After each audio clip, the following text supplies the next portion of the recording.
மனோஜ், நான் உன்னை விரும்பலை, அதனால் என்னால் உன்னை கல்யாணம் பண்ணிக்க முடியாது.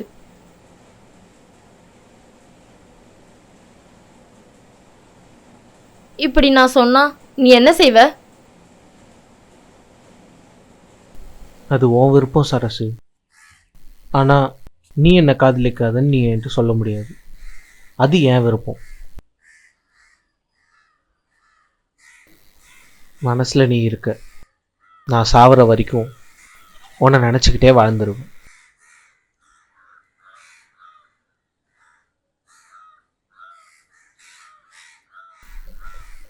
நான் தெளிவான முடிவு தான் எடுக்கிறேன்.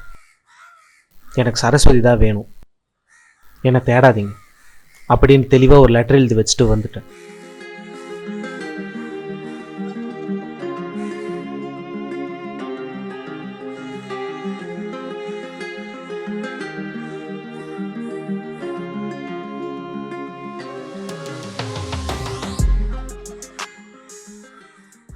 சரசு, என்னை கல்யாணம் பண்ணிக்கிறியா?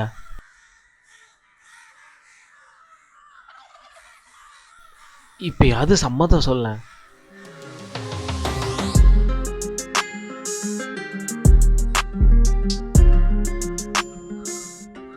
சரசு, உண்மையாவா சொல்ற?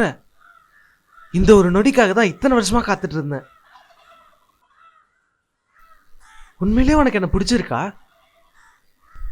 உன்னை எப்பவுமே எனக்கு ரொம்ப பிடிக்கும்டா. நீ ஒவ்வொரு தடவையும் உன் காதலை சொல்ல என்கிட்ட வரும்போதெல்லாம் உன் தவிப்பை பார்த்து நான் ரசிச்சிருக்கேன். இவ்வளோ நாளா இது தெரிஞ்சும் தெரியாத மாதிரி என்னை தவிக்க விட்டுருக்கல்ல. அப்போ நான் எந்த முடிவும் எடுக்க முடியாத சூழ்நிலையில் இருந்தேன். இப்போ நான் உறுதியாக சொல்கிறேன், நான் உன்னை ஏற்றுக்கிறேன்.